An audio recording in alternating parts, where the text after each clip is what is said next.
Welcome. If it's hump day, it's hemp day. Welcome to the Hemplet Farms webinar series. I'm Robert Colangelo, founding farmer of Hemplet Farms.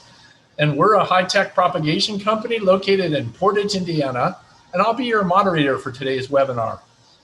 The goal of these webinars is to create a forum to exchange reliable, trustworthy scientific information and share experiences with like-minded professionals like yourself to help build up the Midwest hemp community. Whether you're a grower, processor, handler, or retail seller, or you're in government or academia, we all share a common goal, and that's to promote hemp so that we can all prosper in this new emerging market. We're not here to sell you anything, just to encourage the exchange of reliable, facts-based information to help you make good decisions. A big thanks goes to Christian Lee of Hemplet Farms and the team here for helping us put on these events. Marguerite Bolt at Purdue University Extension Services, and the Midwest Hemp Council in iHemp, Michigan for helping us to promote the event. I personally believe the best way to address challenges is to hit them head on. And all new markets go through a series of highs and lows until they reach stability. And the hemp market is no different. And it's got a number of challenges facing it right now, including oversupply, causing price erosion, and a number of regulatory issues that are impacting demand. I want to hear from you, and if you could use your chat function, please share with me your thoughts. What do you see as the biggest regulatory challenge right now? Is it the THC 0.03% limit? Is it the smokable flower ban? Is it FDA approval? Or is it something else? So please let me know using your chat function. While I'm waiting to get your feedback, I'm going to ask another question. How many acres of hemp do you think need to be grown to meet US CBD demand? And I'm going to give you this answer based on a presentation and an article written by Jeff LS and Where's Hemp Pro Community on 2/26/21. And he talks about the hemp CBD oversupply as farmers questioning their 2021 strategy. So I'm getting some questions here, answers here to that first question. And we've got the smokable flower bans. A number of people have mentioned that. FDA approval. So it looks like the smokable flower ban is really number one from the feedback we've gotten, and happy to say Justin is going to address that. So with that next question I answered is how many acres does it take to meet US CBD demand? I was surprised when I heard the answer here. If we go with a 1,500 milligram tincture, said Lerner at a Zoom webinar hosted by the Hemp Industry Association, it would mean we would need less than 3,000 acres. If I'm correct, we grew just less than 10,000 acres here in Indiana. So you could see that there's a tremendous amount of oversupply in the marketplace. During that webinar, they also mentioned that Charlotte's Web, the #1 brand in the hemp CBD business, reported almost 95 million in revenue in 2019. And if you assume 1,500 milligram CBD per tincture bottle, how many acres of hemp does the company need to grow? Well, it turns out that they only needed to grow 57 acres to generate that $95 million. And Julie Lerner, who's the CEO of Pan Exchange, who we had on in past webinars, says that Charlotte's Web alone has an inventory of 30,000 kilos of distillate in 2019. And that it took them 862 acres to grow all that excess capacity. So I share this information with you, not to scare you or to be sensational, but really to help you make informed decisions. Our strategy here at Hemplet Farm is to play the long game. We feel that the hemp market's going to continue to have highs and lows as the market finds its place, but it's not going away. There's a federal law in place to make this legal. It's just going through typical market undulations of any new market. personally, we're going to use this downtime to perfect our growing process, develop relationships with reputable seed providers, and continue to do R&D so that we can be a better company. Today, we have two presentations that are going to provide information for you to answer those two questions on the regulatory uncertainty and the demand. So the question to you is to grow or not to grow for the 2021 season. Justin Swanson will provide a regulatory update, and Joe Linne will give an update on the Midwest Hemp Council's Economic Task Force. So up first is going to be Justin Swanson. And for those that don't know Justin Swanson, he's a tireless crusader for the hemp industry.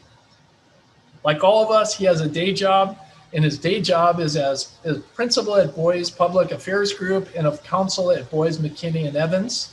He's also co-founder and president of the Midwest Hemp Council. And his presentation today will include a discussion on the USDA final rule and the status in the Indiana Craft Flower hemp ban. Justin, thank you for your time. The floor is all yours. All right. Well, thank you so much, Robert, for having myself and Joe on the webinar today. Much appreciated, and I think we're like-minded in terms of really the number one way we can make this industry successful is sharing timely and accurate information about the industry and regulations and market conditions. So again, really thank you for having us to talk today. I'm going to really hit on kind of Indiana's evolution on hemp and cannabis and kind of where we came from and where we are right now currently in the legislative session. And as Robert mentioned too, I'm going to hit on the USDA final rule that becomes effective this month and kind of the impact that'll have on Indiana, and then also some of the flexibility that it provides individual states in terms of what they do with their individual hemp production plans if they choose to be the sole regulator of hemp production in their jurisdiction. Get to the next slide here. So here's a quick agenda. Just want to run through this. It looks long, it won't be. I'd love to really have this be more conversational rather than me kind of talking at you guys. So if you have questions, please put them in the box, and Robert and I and Joe can address them when the time comes. So first, going to hit the kind of what started all this, and that's the 14 Farm Bill and Indiana's response to that. Cover Indiana's first CBD law in 2017, which kind of set the stage for Indiana becoming a national leader in terms of product labeling and testing on CBD products. Then we'll have Indiana's second CBD law, which really, it cleans up the 17 law and gives us what we have today. And then we'll have the 18 Farm Bill, and then Indiana's reaction to that in Senate Enrolled Act 516 from 2019. Hit briefly on the Craft Hemp Flower litigation that is currently pending. And then also hit on House Bill 1224 that's moving through the Indiana General Assembly as we speak, passed out of the House 69-28, and is waiting committee hearing, hopefully in the Senate, to continue that momentum on really reversing the criminalization of a federally legal agricultural crop. So first, after the 14 Farm Bill, after Congress passed that, states have options to set up what were referred to as agricultural pilot programs. Pilot program is a term of art defined in the 14 Farm Bill statute. There's different interpretations out there, and in fact, states had different interpretations on the extent of flexibility given to states in terms of commercial production of hemp. So here in Indiana, although our statute is very clear, it authorized the production, possession, and scientific study of, and this is important, in commerce and industrial hemp in Indiana. So this really opened up a commercial program here in Indiana. It required our state seed commissioner to adopt regulations overseeing the production of hemp here in Indiana.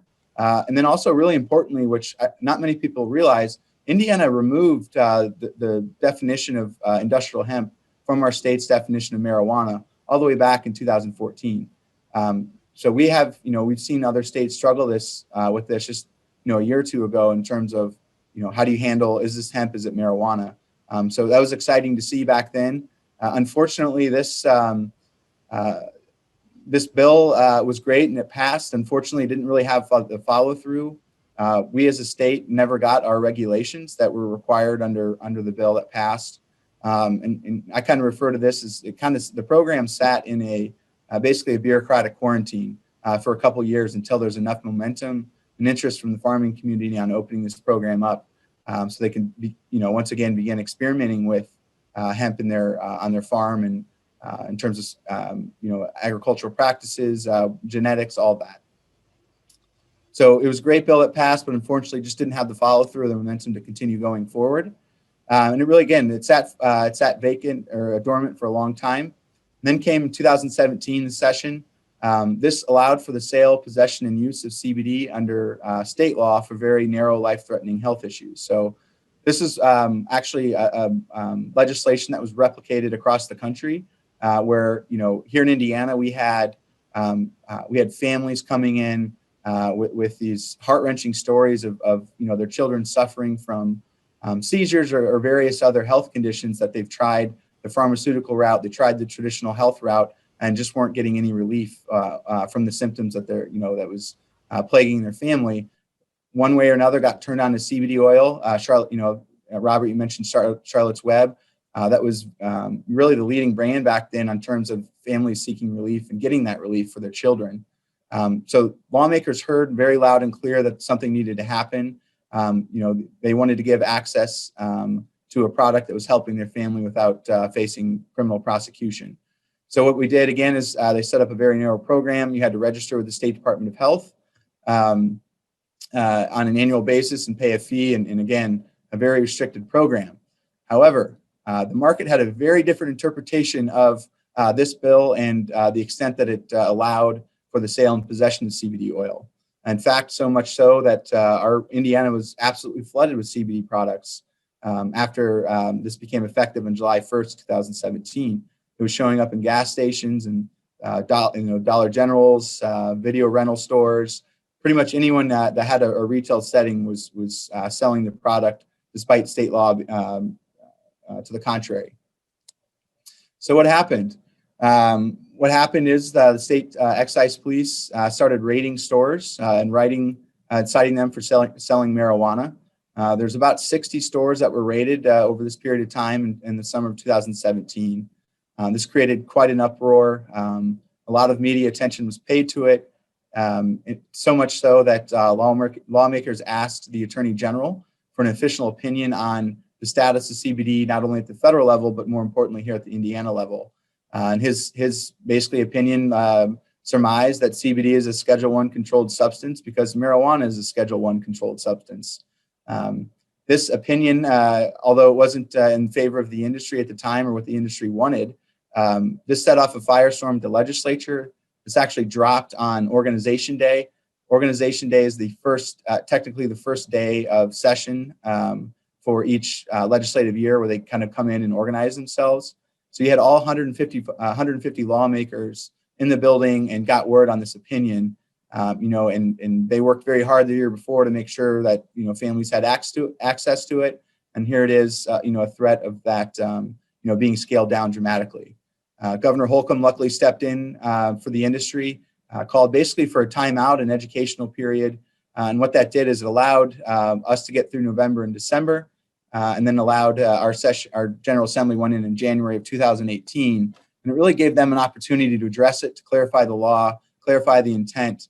And that's how we ended up with what Indiana statute refers to as low THC hemp extract in 2018. So Senate Rolled Act 52. And really what this did is it repealed everything that was passed in 2017. So this is a good lesson in terms of making the sausage, right? They don't get it right all the time, but it shows that they're willing to learn, listen to their constituents and the market, and figure out a good way to get through that. And so they defined low THC hemp extract very broadly. It's basically any part of the plant that's so long as it's below 0.3% total THC. This law became very popular, as I mentioned, across the country because of its first of its kind labeling requirements for distribution and sale. And this is really what set Indiana up to have serious discussions on hemp here in Indiana in terms of what can we do to make sure our farmers are successful and put in a position to be successful. There's a lot of horse trading on this. So part of this to get, I think, a lot of more of the law enforcement community on board with this. It's actually a level 5 felony for a retailer to sell marijuana, hash oil, hashish, or salvia in a manner that appears to be low THC hemp extract. So what that means is we didn't want retailers or someone selling marijuana packaged as a low THC hemp extract product. So they made the law such that you're better off just selling the actual marijuana rather than trying to hide it. And that goes for possessing it as well here in Indiana. You're better off just possessing marijuana on your person rather than trying to hide it. It's a Class A misdemeanor to possess marijuana trying to hide it compared to just a Class B misdemeanor on simple possession. So again, this was a huge moment in Indiana. And I credit, again, our community here in Indiana who stepped up, educated our lawmakers on the topic, why it was important to them on a personal or family level. Even from a business perspective, CBD was very popular here in Indiana. So this kind of set the stage, I think, of Indiana really taking a serious look at the market and figuring out, again, what can we do in terms of our laws and regulations to help cultivate the industry here. So in 2018, this is a moment everyone, I think, across the country is waiting for. Although the 14 Farm Bill allowed for those pilot programs, the 18 Farm Bill actually permanently removed hemp from the Controlled Substances Act. And that was a huge moment here in Indiana because that was what we were told really since the passage of the 14 Farm Bill is, hey, we're really not going to start investing in this program or giving access to it until we have certainty that the federal government is for once and for all going to distinguish between hemp and marijuana. And they do so, as you guys know, on the 0.3% THC basis. What's interesting as well is based on the 14 Farm Bill and the 18 Farm Bill's definition of hemp, one, they removed the qualifier of industrial and just call it hemp. And also they expanded the definition to include all derivatives, extracts, cannabinoids, isomers, acids, salts of isomers, whether growing or not. So really what they're saying is whatever's coming off of that plant is a federally legal product, so long as whatever that is below 0.3% THC. In statute, it's Delta 9 only. And in the interim final rule, as well as in the final rule, it is a total THC standard. So you do include the acid form of THC, THCA, in your calculations to ensure for compliance purposes to get out of the ground and harvest. So again, huge moment for the industry across the country. And little do we know, we thought this was the battle or the war had been won here. Little do we know, we're still basically having the same discussions in terms of farmer-friendly regulations 3 years later. The final rule is a great step forward. Is it perfect? Absolutely not. Is it better than the interim final rule? Absolutely. So what did it do also instead of expanding the definition and permanently removing hemp from controlled substances list? It made it very clear that USDA is the primary regulator of hemp production and it required them to issue rules, which we got in the form of the final rule here that becomes effective on the 22nd of this month, if notwithstanding any kind of freeze. Made it very clear that FDA maintains jurisdiction over CBD products. Rules are expected soon, so probably never. Robert made a good point. I mean, this is FDA's inaction in terms of giving clarity and guidance on businesses and how to enter the market, on how to partner with farmers to bring innovative products to market. We can talk about the oversupply issue, and I'm sure definitely a strong argument that exists. I just want to make sure that when we have those conversations on oversupply issues, we don't just blame farmers for overproduction, but we also need to have that conversation in a holistic manner. Meaning, we need to have the federal agencies that are supposed to have been tasked with something that they follow through and actually do that. Very importantly, too, in this bill, it made it very clear in black and white letter law that states are prohibited from interfering with the interstate transportation of hemp and hemp products. States are free to ban the production of hemp outright. So we don't want any hemp growing, no matter what it is, in our jurisdiction. Even if that is the case, that state still has to let products cross through the state to the benefit of commerce and the general market. And this is what played a critical role in the Craft Hemp Flower litigation that's been ongoing since 2019, which I will get to in a second. So what did Indiana do after the 18 Farm Bill? The General Assembly passed Senate Rule Act 516. It mirrored the definition, the expansion of hemp. So we got rid of the qualifier industrial in our statutes as well. And again, expanded that definition to include pretty much everything coming out of that plant, so long as it's below 0.3% THC. It also established the Indiana Hemp Advisory Committee. So if you recall in my earlier slides on the 14 Farm Bill and Indiana's reaction to that, we were supposed to have rules and didn't get them. So in this bill in 2019, we actually established a committee, an advisory committee. So it doesn't have rulemaking authority, but it's more of making sure the industry had a voice in the development on the rules that they're going to be operating under. We wanted to make sure those rules weren't created in a vacuum, and made sure that the people making those decisions, the regulators and other stakeholders, understood the market. And really our whole philosophy on these regulations is we want them as farmer friendly as possible, but also that maintain the integrity of the hemp market. And it also required the state to develop through the Indiana Hemp Advisory Committee in conjunction with the Seed Commission to actually submit our hemp production plan to USDA for approval. We actually had a date certain they had to do that by, again, to make sure that we didn't get lost in the shuffle of many tasks that state government has to do. So as a result of Senate Rule Act 516, we licensed 5,300 acres of outdoor grows. And to compare that from the last 4 years, from 14 to 18, they licensed and grew about 24 acres. So we had a huge explosion of interest. A lot of this in 2019 was for fiber, I think 52% of it. So we were very excited about that because I think, as everyone on this call knows, on this webinar knows, CBD has really been the rock star of the industry really since the infancy of it, which is good and bad, right? It's attracting investments and it's attracting curiosity and consumers to the market. But also, at least here in Indiana, our legislators, I think, get kind of worn out on talking just about CBD. So we were excited to showcase, the fiber and the grain side as well. So I mentioned that Indiana mirrored the definition of hemp and Senate Rule Act 516 with a catch.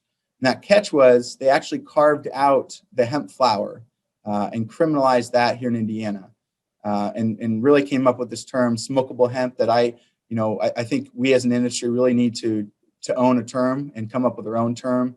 Craft Hemp Flower, I think, has a much better connotation. It's not only the people involved in the industry, it's just like craft brewery, but it also shows the economic impact and opportunities for small farmers to really have an opportunity to diversify their income if they want to do it. So part of that law, again, in 2019, criminalized smokable hemp. There was a group of retailers and distributors, including the Midwest Hemp Council, that actually challenged this section of the law in federal court, in the U.S. District Court. And really, our main argument was, as we've discussed today, the 18 Farm Bill is very clear. It's an agricultural crop and has a very, very broad definition of hemp. And it also legalized all hemp products, so long, again, as it's below 0.3% THC.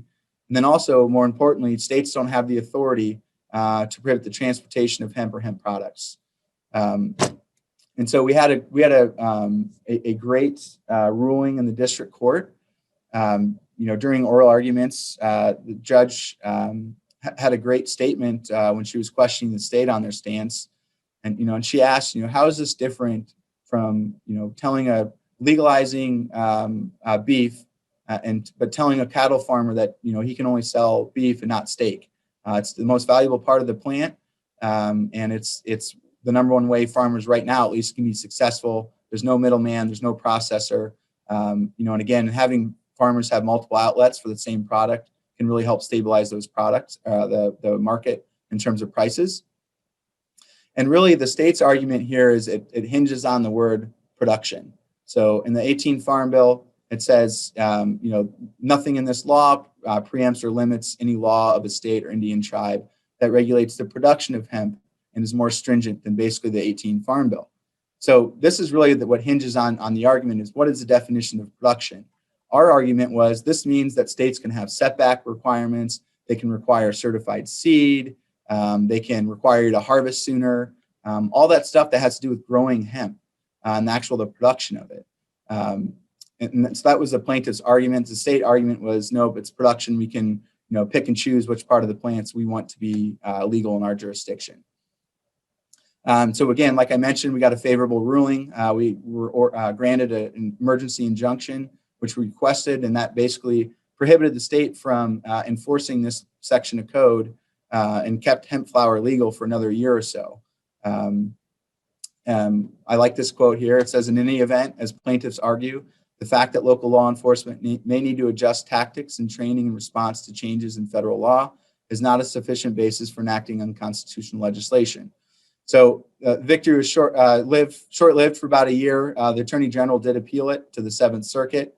This was really kind of really disappointing to me personally, also for obviously for the clients. You prepare your briefs. You feel like you have all your I's dotted and T's crossed, and you're ready. Unfortunately, we spent 70% of the oral arguments on the Seventh Circuit on whether or not the injunction was actually followed appropriately, meaning did the judge include the injunction on a separate piece of paper. So we spent the vast majority of time really arguing over rules and whether they were followed, and didn't really have a fair shake in terms of this ultimate question of what is the definition of production and what does that allow states either to do or not to do. So we had basically a win and a loss. We lost because the Seventh Circuit overturned the injunction, which allowed the state to enforce the smokable hemp ban again. They said it was too broad, but did did point out that a more narrow injunction could very well be warranted. That's a typo on my slide. So we went back down to the district court, and we just got a ruling a week or two ago that was again unfavorable to the market, that upheld the ban. Unfortunately, the court seemed to interpret the plaintiff's argument as we're all shipping and selling hemp that wasn't grown without a license, so it's not a legal product. Unfortunately, I don't know if we're going to continue the fight or not. Obviously, we're going up against the state that has unlimited resources, and versus basically small businesses that have been struggling not only with regulations but with COVID and trying to remain open. So kind of bad news on that front. Spent 2 years trying to fight this in the court system, and it looks like we will not be successful, really due to lack of funds and again, going up against a state actor that has unlimited funds.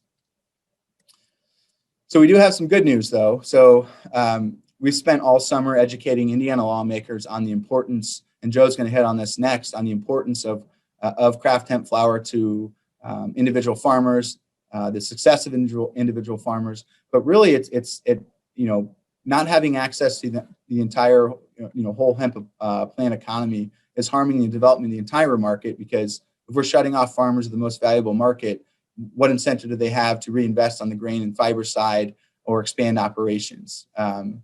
So the way Indiana's current laws read right now is craft hemp flower is free to travel in continuous transit through the state, so long as an Indiana farmer didn't grow it, an Indiana business didn't sell it, and an Indiana consumer didn't possess it. So what we're trying to do with this House bill is bring recognition to the current status. Again, because states, Indiana, even if you ban this, you cannot interfere with the interstate transportation of it. What does continuous transit means? Have no idea. Does that mean if I'm a trucker and I stop to get gas in Indiana, am I now considered a criminal? If it ever reaches the courts, that's up for the courts to decide. We're hoping this bill will undo all of that. So it explicitly permits the cultivation, sale, and possession of craft hemp flower, so long as the product meets certain labeling and testing requirements. So what this is doing is building off of what has worked in Indiana since 2018, meaning our low THC hemp extract laws. It requires testing from an independent laboratory, and it requires specific labeling requirements as well, meaning you're going to have access to a QR code on your product that a consumer or a law enforcement officer can pull up on his phone and show you exactly what's in that product, take all the gas out of it. Also, one interesting aspect here that the General Assembly put in via amendment in committee was it creates a civil fine for possessing an open container of craft hemp flower in a car. So under this proposal, this product has to be sold in certain packaging, and it's very broad. It just says it has to be tamper evident. So you have to be able to tell if it's been opened or not. So what this law does is encourages the Indiana consumer to go buy locally, take it home to consume it. And if you get pulled over in your car with an open container, you're subject to a Class C infraction. So it's a fine of up to $500. The intent is not here really to collect fines on this. It's really to give law enforcement an opportunity to further investigate if there is suspicion that there's something else going on. It does put an age limit of 21 years and older on it. And this part's it's kind of getting lost in the conversation as well. It declares that food is not considered adulterated just for containing low THC hemp extract or craft hemp flower. And this is an opportunity for small businesses like wineries, breweries, restaurants to partner with farmers, again, to bring innovative food products to market, whether it's the flour for tea or flour or leaf for the salad or microgreens. Really, the sky's the limit on this stuff, and we're excited to see if this bill passes, what Indiana farmers and businesses can come up with. So as I mentioned earlier, this bill did pass the House 69-28, and we are waiting we've been assigned to Commerce and Technology in the Senate, which is the best committee we could ask for as an industry. I believe we'll get a fair shake and hopefully get a hearing scheduled here in the next couple weeks. In terms of deadline, it needs to get out of committee by April 14th, I believe, and we will likely hopefully have a hearing well before that end date, so we're not running up against deadlines. So if you're in Indiana and you're following this, please reach out to your senators, let them know you support it. At the end of the day, all this is another delivery method of CBD to the body based on consumer preference. And I really like to point out to legislators, this ban has done nothing to curb demand for the product. It's just shifted it away from Indiana farmers and retailers to out-of-state retailers and farmers because this is a federally legal product. USPS has guidance on how to ship the product through the mail. And so it's coming directly to the consumer's mailbox. And again, we're just trying to open this market up. That's projected to be a $400 million market by 2025. Here's kind of where we are. Again, this is a graphic. We got through the top half of the graphic. Now we're going down, and we're sitting and waiting to get the bill out of committee in the Senate. After that, it'll go to second reading, where any senators can offer an amendment to it. And then third reading is an up or down vote on the bill. If it does passes and the House concurs on any changes made in the Senate, that's when it'll go directly to the governor's office for his signature, or it'll become law within 7 days, or he can veto it. So we're really, really excited about this. We think it's a huge opportunity, again, for Indiana to lead on a national scale. We're one of 7 states that ban craft hemp flower. And there's 3 others that are looking at doing the same. It's interesting. I get told all the time this is all about marijuana. It is not.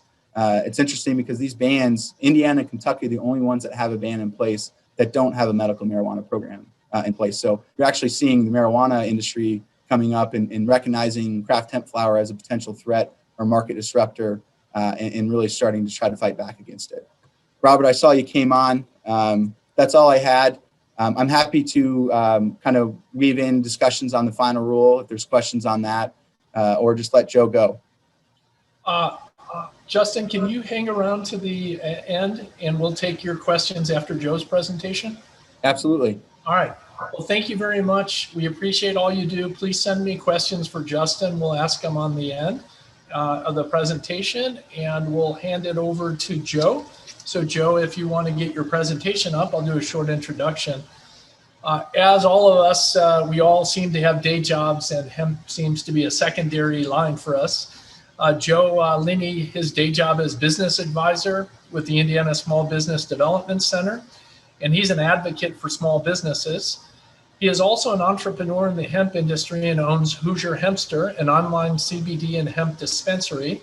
Joe's going to present data that illustrates the value proposition for growing, processing, and selling hemp, especially the craft flower market. So Joe, we really appreciate you being on, and tell us about where the bright economic spots are for hemp. Awesome. Well, hey, Robert, I want to appreciate you having me on. Actually, me and Justin on. We appreciate your outlet so that people can have more education and bring more value to the industry. So I really appreciate that, and want to thank Justin for all of his hard work and the team of Midwest Hemp Council for trying to fight on our behalf to make things happen. So essentially, like Robert had presented, I'm a small business advisor with the Indiana Small Business Development Center, and And first and foremost, I'm an advocate for small businesses. And that's what we do on a daily basis. We actually offer free services for small businesses looking for startup assistance, expansion assistance, tools, resources, connections. So I would definitely recommend, if anybody is a small business on this presentation, check out ISBDC, the Indiana Small Business Development Center, to see how we can best help you in your area and speak with an advisor. Like he also said, I am an entrepreneur. I've been an entrepreneur for many years with my lovely wife, Kelly, and we own Hoosier Hempster. We started in 2019 as a small farm, and then ultimately moved to an outlet to sell our products. And even since 2019, there's been a lot of things that have been happening in the hemp industry. And with my presentation today, I just want to give a little bit of tangible data on hemp crop revenue projections for Indiana. Doug Bennett is a part of the Hemp Economic Task Force with me, with the Midwest Hemp Council, and we're trying to compile data. Now, with everything being said, this data is just for informational use only. Market data is essentially different in different areas. We kind of see prices all across the board. So this isn't gospel. We just wanted to bring information to people so that they would have a better understanding on things and have a little bit of insight. So like I said before, projected revenues of each type of hemp crop shows a range based on the data collected. Market value can depend on a lot of factors, such as the demand of the crop, the market region, the quality of the end product, etc. So just like how in the housing market, a house in one area could be worth $140,000, same house in another, different area could be $200,000, $400,000. It just really depends on the market area, right? And we're kind of finding that with hemp as well. Projected revenue data collected from actual growers. So we're kind of boots on the ground, checking out from actual growers and getting some information. We're actually extrapolating data from a few different organizations as well to bring you this data. And like I said, these projections are just for informational use only. And everybody should heed the warning and do their own due diligence for their own situations. So first up, we have hemp grain. The hemp grain market, I think, and a lot of people think, is very untapped. Right now it's being used for hemp proteins, hemp hulls, things of that nature, even hemp milk. And it's a very untapped market. But anyways, right now we're seeing, from a low to high range total biomass per acre, anywhere from 1,000 to 1,200 pounds. Price per pound around 50 cents on the low end, 65 cents on the high end. Revenues per acre, $500 all the way up to $780 per acre on that.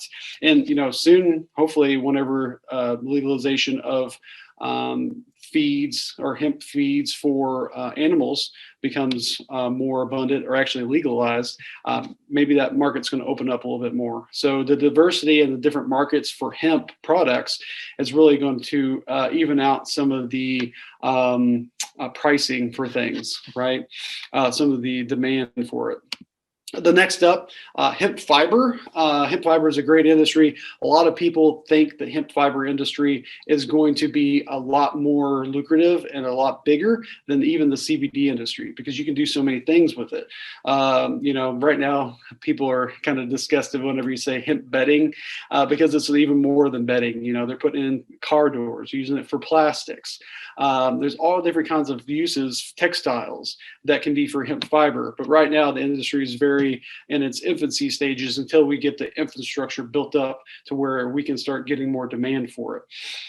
So total biomass per acre, looking at about 1,800 pounds to 2,200 pounds. Price per pound is really low, around 5 cents to 15 cents. If you're getting higher than that, good for you guys.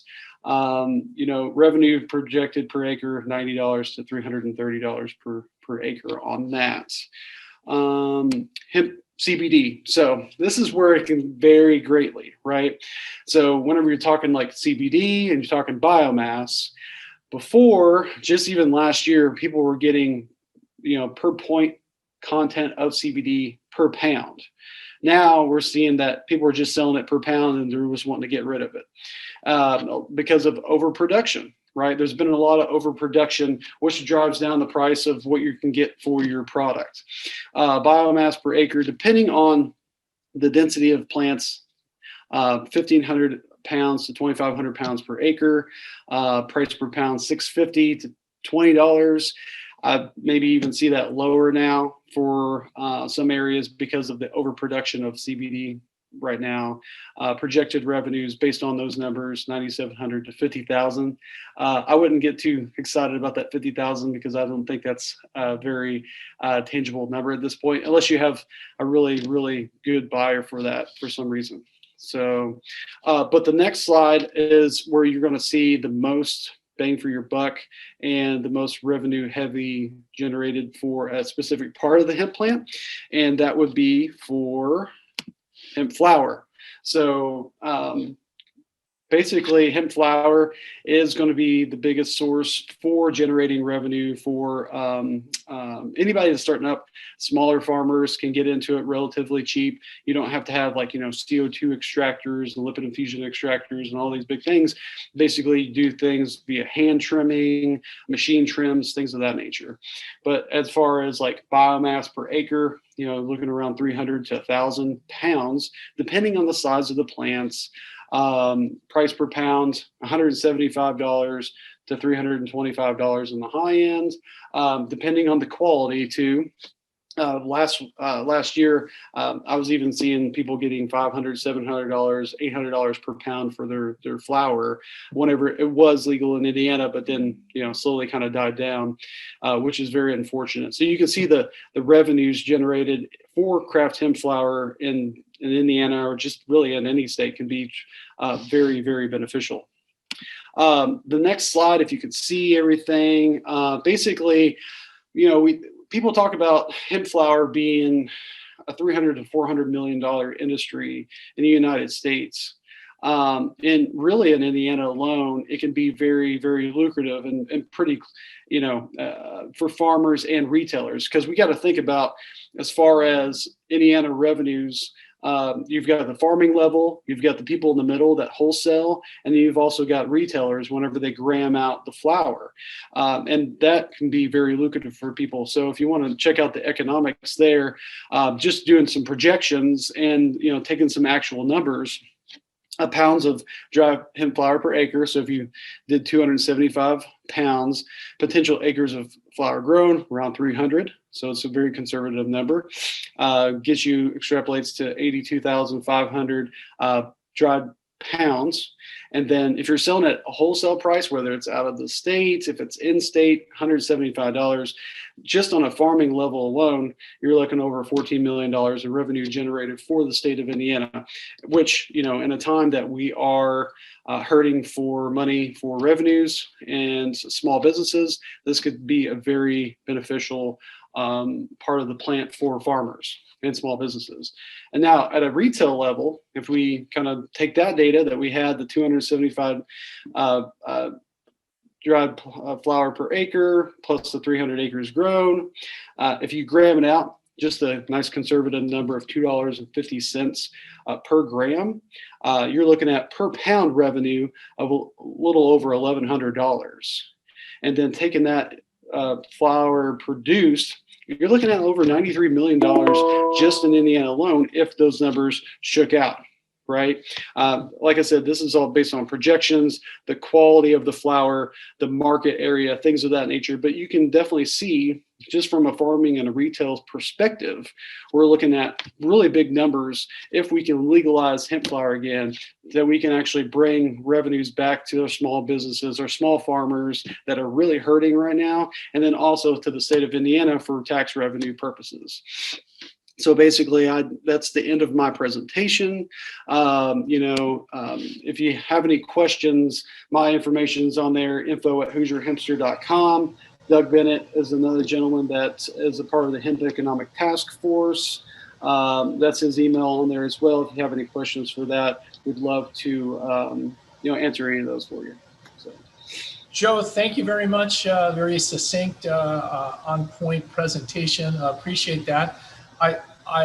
Your numbers, your assumptions all look good, but one of the concerns I have is that people just aren't making money in the hemp industry. How do you support those numbers? Is it because demand's just not there, or how do you reconcile that with what's actually happening out in the market right now? Gotcha. So, obviously with overproduction on a CBD biomass scale, we're looking at that as the numbers are driving down, right? But since, we don't actually have hemp flower legalized in Indiana, that is still a very untapped market, just like how Justin was saying earlier.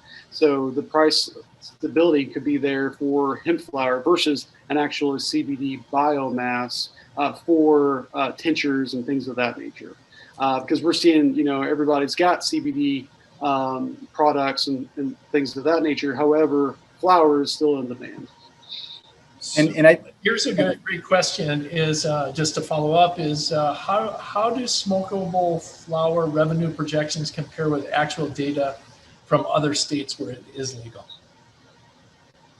That's a really good question. So we're actually trying to get some more of that information, from Illinois, Ohio, Michigan, because, just like how I believe Justin touched base on this, like the marijuana industry sees hemp flower as a threat. It really is, because whenever, I'm out talking to people and selling them products, or whenever I was able to sell hemp flower products, they're wanting something that's going to give them instant relief, something that's going to be very consumable for them, but then that's not going to get them high, so they can go to work, or they can go out throughout their day, but just have that relief. So we're working hard on getting those numbers here pretty soon.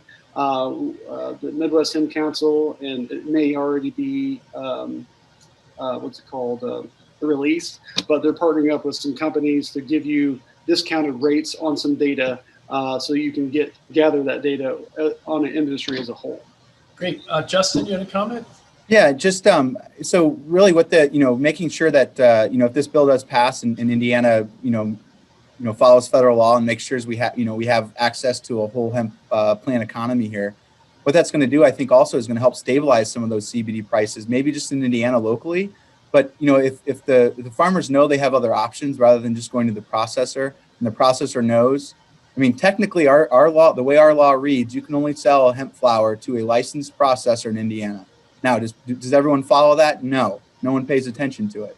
But that's how restrictive our laws are. And that's why it's there's so many ways to fail in this industry right now, in any new industry, but in hemp in particular. And it's just so disheartening to have a vast majority of that reason for failures is our laws and regulations not allowing the industry to grow.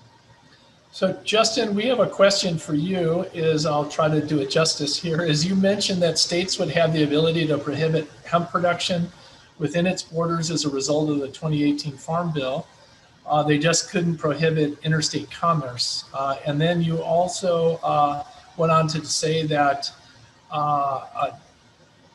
to describe their efforts to force Indiana to allow everyone to grow, sell, consume smokable flower. Could you clarify how these two positions coexist? Yes. So again, I think if I understand the question correctly, and please follow up if I didn't. Again, the state's authority really hinges on how you define the word production, because that statute in federal law says states you can be more restrictive on production. Again, our take on that is you can have setback requirements, you can require certified seed, you can require certain testing, all that stuff having to do with the actual growing of the plant in the ground, right? Federal law says even if you say we don't want any hemp growing in our state, it doesn't matter if it's if you have it illegal, you have to let hemp and hemp products cross through your state in commerce. So I hope that answers the question, or at least clarifies it a little bit. I think so. Okay. Fantastic. The other thing, did we hit upon where are we with raising the THC limit legally? That's a great question. That cannot happen per state law. Individual states can't do that. You need an act of Congress.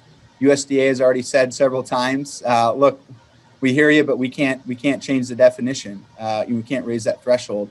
It's interesting. The National Association of State Department of Agriculture, so all of the ag commissioners around the state have an association. And they actually just voted in favor of raising the 0.3% threshold to 1% threshold. What that's going to do is, one, it's going to provide more confidence to not only farmers, but businesses partnering with farmers to invest in the industry, knowing that there's a much better chance they're not going to have to burn their crop afterwards. So that's a really good thing. I think there's a lot of momentum at the federal level, and I think it's more of a question of when and not if that threshold raises. So it's going to be interesting to see when that happens, because it's particularly on the CBD side, it's going to be helpful because you're not going to be forced to harvest an immature plant. You're going to be able to get your cannabinoid rate profile up much higher than under 0.3%. And also what it's going to do, I think, is going to give even more confidence on the fiber and grain side, because there's virtually no way you're going to go hot if you're doing the right genetics. We haven't hit on a whole lot on the final rule, but the final rule, one of the really good things on there on the farmer friendly side is it allows us for remediation of the crop. So if you're going for grain or fiber, states have the authority to say, just destroy the flower part and go do the stalks and the grain what you want. You also have the opportunity, if you go hot, to grind up the whole plant and have that retested and make sure you get that product to that product to market. So there's a lot of things to be excited about. But Robert, you mentioned, there's a ton of obstacles still. So Swami Swanson, put your prognostication hat on. When do you think we'll get higher levels of THC? I think probably the most success we're going to see in the federal at the federal level this year is I'm hoping the Safe Banking Act passes. As you and I both know, hemp's fully federally legal, but I have clients all the time who have their bank account shut out overnight. It's still happening today. It's really unfortunate. If I had a crystal ball, I'd say the Safe Banking Act moves first, and then maybe the 1% comes maybe next year at some point. That's a start. We'll take it. And that's pure guessing. So, all right. Here's another question. Is there any talk about changing the laws to allow for a CBD THC ratio limitations rather than regulating THC? And maybe Joe, feel free to step in. I mean, I think ideally that's the way you regulate it. But I think there's still a huge education gap, and I'm not even sure we're ready to have a conversation about CBD and THC in the same sentence here in Indiana yet. But I think that's how Europe would like to do it if they aren't already. I think that's the fair way to do it. Joe, I don't know how you feel about that. Well, it's one of those things that we'd love to obviously have, the higher percentage of THC and things of that nature. But, one foot in front of the other, like little baby steps at a time. Let's at least get Craft Hemp Flower legalized first. That would be a good step in the right direction. And then we can try to start pushing some through some higher CBD or THC, limits and stuff like that too. So that's just, yeah. So Justin is a big force out there in the marijuana industry who could actually grow low THC, high CBD crop at a higher THC percentage where it's legal to sell marijuana. I'm sorry, what was the question, Robert? I said there's a big force that the hemp industry has to reckon with is the marijuana industry, because they can achieve what we're trying to do. They can grow a high CBD crop with higher levels of THC in states where marijuana is legal and enjoy sales in both markets. Yeah, that's right. And I mean, they do need to be very careful about that because, marijuana is still a Schedule I controlled substance at the federal level. So if they just need to be really careful if they're doing that, because you don't have the protections you have because you're not growing hemp. And that's why, traceability in your supply chain is so important, because you can mitigate a lot of headaches up front if you know who you're working with and it's kind of a closed loop system. But yeah, that's a threat, and it's the market's just going to tell where that ends up. Well, I thank both of you for those content-rich and timely presentations. So Joe and Justin, thank you very much. We know you do a lot of volunteer effort out there, and you have day jobs, so we appreciate all you do. Thank you for being on. The presentations will be available, or we've recorded this, and the whole presentation will be available on the Hemplet Farms website. We should have it up by next week. Our next webinar is scheduled for Wednesday, April 17th at noon Central Time. And what we're trying to do is get some seed breeders on to talk about this year's availability of seeds and some of the issues around seed. So stay tuned. We'll send out an announcement once we've got that together. I'm Robert Colangelo on behalf of Hemplet Farms. Thanks for helping us make Hemp Day, and have a great week. See ya.